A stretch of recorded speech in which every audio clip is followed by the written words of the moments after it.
In 1883, British scholar Sir Francis Galton first coined the term eugenics. 5 years later, and more than 3,000 miles away, two large brick buildings were erected on the shores of Lake Simcoe, outside of Orillia, Ontario. This institution, which would come to be known as the Huronia Regional Centre, was a sprawling complex which would be at the heart of Ontario's eugenics movement.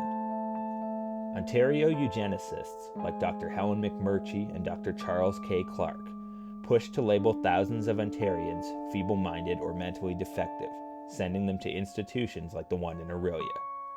With the rise of the eugenics movement, the primary goal of institutions was not to provide care, but to control those who were considered undesirable, eventually eliminating them from society altogether. Carrieanne Tompkins was 13 years old when she was admitted to the Ontario Hospital School, but her family had been living under the shadow of the eugenics movement for decades.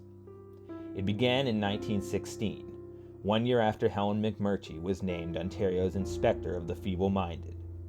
That year, welfare agencies first came into contact with Carrieanne's grandparents and labeled them mentally deficient. 3 decades later, Carrieanne's mother was sent to Orillia, followed by her half-brothers Paul and Lionel. Carrieanne arrived at the Ontario Hospital School in 1963, when the institution was nearing its most overcrowded. Nearly 3,000 people were housed in facilities designed for 1,500 at most. Crowded into filthy, dilapidated dormitories and forced to eat substandard food, those incarcerated at the institution experienced extremely unsanitary living conditions, leading to astronomical rates of infectious diseases and parasites. When they brought me here from the courthouse, they told me I was going to be here until 18 years old, and then they were going to bring me here for school.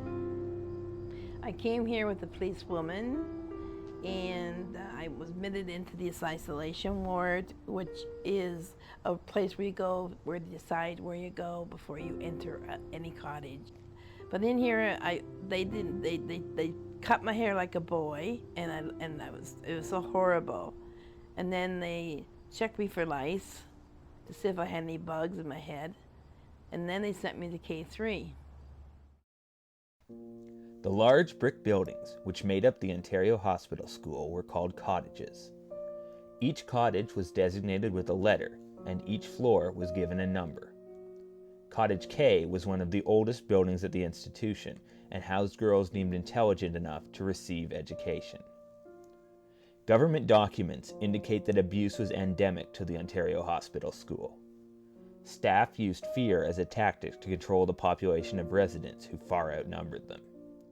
The favorite or pet residents of staff members were given free rein, and restraints such as cages, isolation rooms, and psychotropic drugs were used excessively and inappropriately, even for the time. From the isolation, I came over here to K3. That's where they send people when they go into school. When I was in there, all the nightmares started from the needles, the dope needles, and how they treat you physically, mentally, sexually. And there was a nurse there, an RNA. Her name was, and she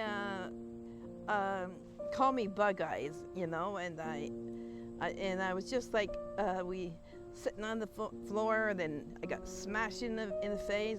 They broke my leg, threw me down the stairs, and they broke my leg in 3 places by her pets.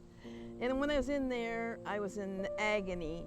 And then when I was in the hallway, they apparently put me right by the pig bucket with a broken leg because they didn't want the other girls to sit with me. Mrs. said to me, "You have to listen to what I say." And she said, "You open your mouth, you'll see a needle." I did get the needle for the formaldehyde, and I was really drugged, ticking dresses, cold tubs. It was like a horror. I've never seen it, only on a horror movie, where they took me in and they put me under ice cold water, and Mrs. Pet just dumped me under. It was freezing, and then they threw the ticking dress on me and horribly touched my woman part and grabbed my breast, and Mrs. let them do it to me. that was rape to me. I was on the scrub bucket and I noticed some bleeding and I thought I cut myself and I said to Mrs. I need a Band-Aid, and she yanked my hair and threw me in a room and threw a belt and pads at me and said, now you're a woman, you can have sex. That's when it started the violence about having the baby.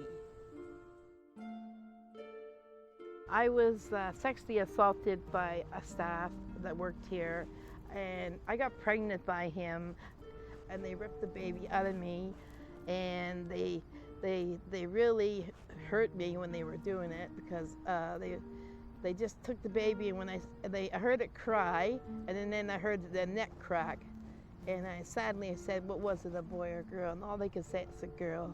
So they took the baby. I don't know where they took the baby, but it just seems so horrible how a man's staff could ever work in here and make a young patient pregnant.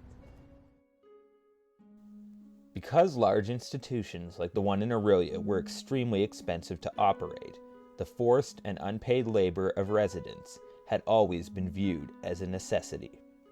At Orillia, residents worked on the farm, in the laundry, and on the wards, where they looked after their fellow patients and did their best to keep the decrepit facilities clean. They also worked in shops, manufacturing all of the clothing and footwear used at the institutions. Residents began to receive pay for their work in the 1970s, but it consisted of only a few cents an hour. The use of patient labor at Huronia would not end until the mid-1980s. When I was a patient here in the hospital here, I worked in the laundry room away over there, and when I was in there, it was our job to do the staff's work. We were the work bees, and I went in there. We were every time going in to the laundry.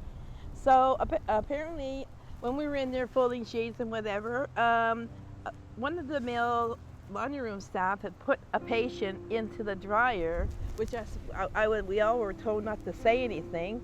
And they told the police that he did put the dryer on himself. Before the police came, he was as black as anything.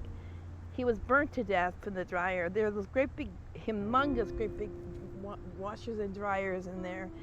So we all had to tell us to shut our mouths, because if we said anything, we'd be in serious trouble. The police have asked us all questions what happened in the laundry room.